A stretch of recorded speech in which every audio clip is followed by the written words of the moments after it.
Hello and welcome to Awaz News. I'm Simona Kutoni and I'll be taking you through big news across Canada. China calls COVID lab leak theory a lie after WHO report. Pope cancels trip to Congo and South Sudan due to knee issue.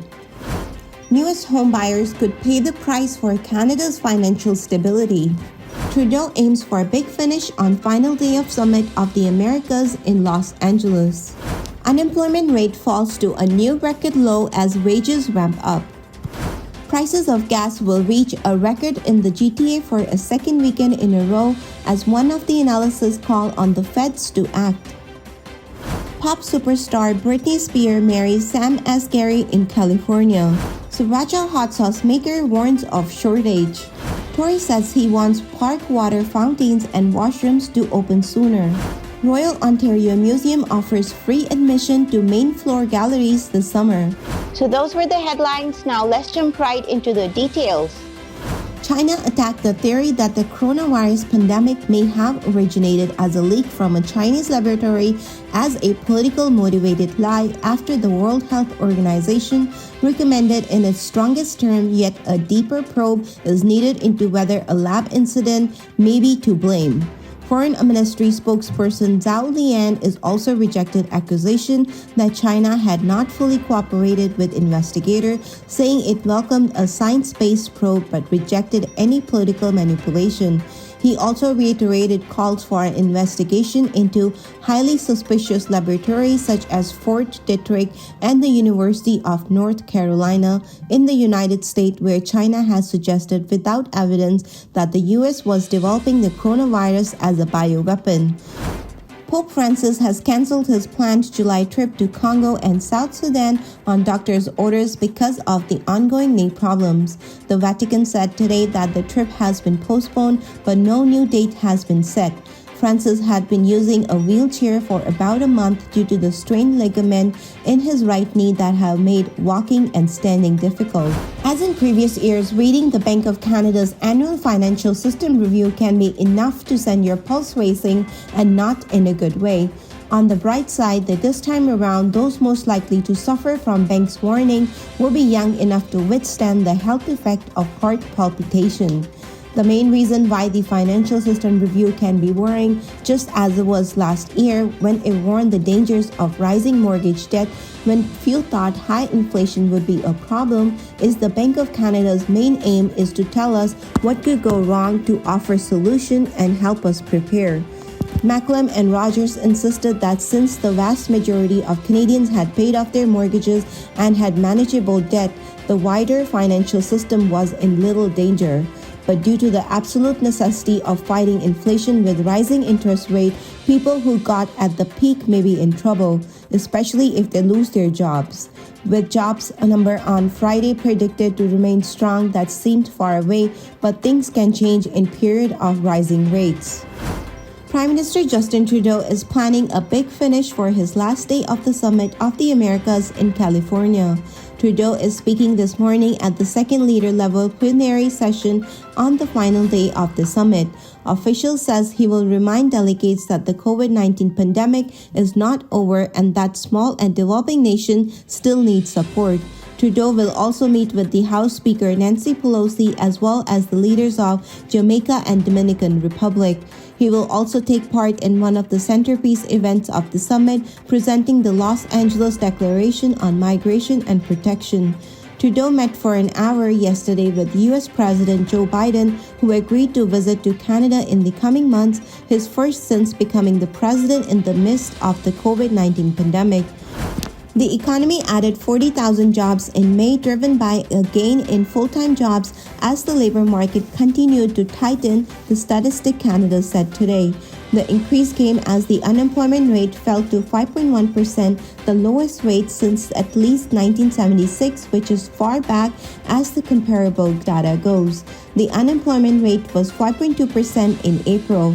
The jobs report followed a decision by the Bank of Canada last week to raise its key interest rate by half a percentage point to 1.5% in an effort to help bring inflation back under control. The annual pace of the inflation rose to 6.8% in April, the fastest year-over-year rise in 31 years. Gas prices will reach a new record high in the GTA for a second weekend in a row, and one industry analysis believes the federal government is now duty-bound to provide some relief at the pump.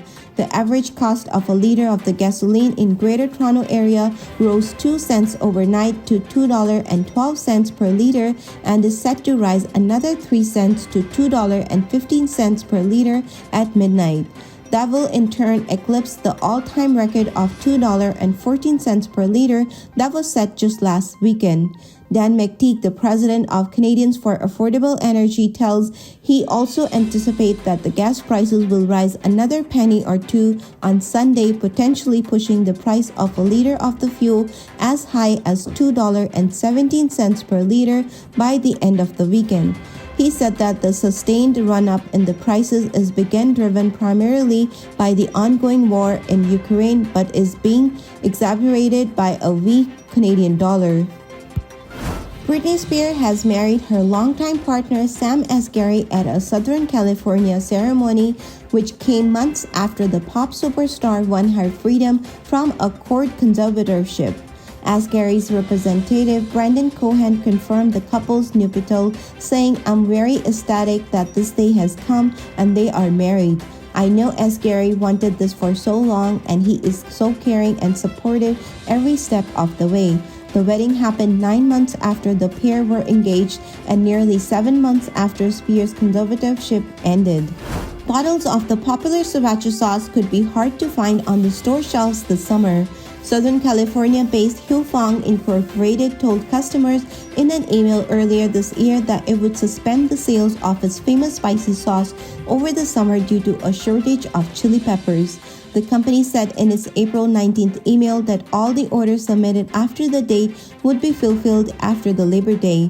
The company sources its pepper from various farms in California, New Mexico, and Mexico, and said the weather conditions are affecting the quality of the pepper and deepening the chili pepper shortage. It didn't immediately respond to an email seeking comment Thursday. Hot temperature and a historic drought across the U.S. West have been taking a heavy toll on California's agriculture. The U.S. Drought Monitor reported that the whole state was in severe drought as of last week, with the Central Valley facing extreme drought conditions.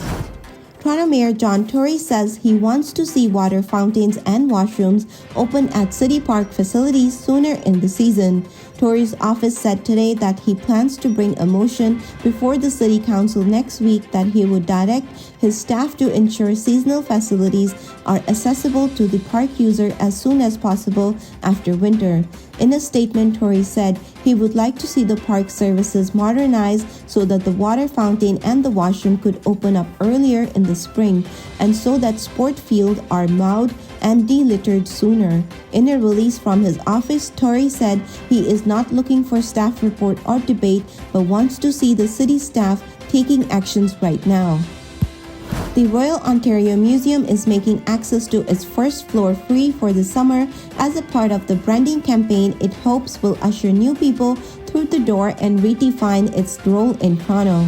The downtown landmark wants to become a gathering place rather than a fusty day trip destination where people can stop in to drink coffee and engage with culture, said Josh Bashish, the museum's director and CEO. The free main floor initiative began yesterday and will run through September 25th. The first floor includes the First People's Gallery as well as the China and Korea galleries and 2 special exhibitions about the pandemic. A Greek sculpture of the Maiden, the Core 670, is also currently on display. For some people that will be natural, he said, but others may not think of museum as particularly accessible. Thank you for tuning in. I'm Simone Cutoni, and I'll see you tomorrow, same time, same channel. Adios.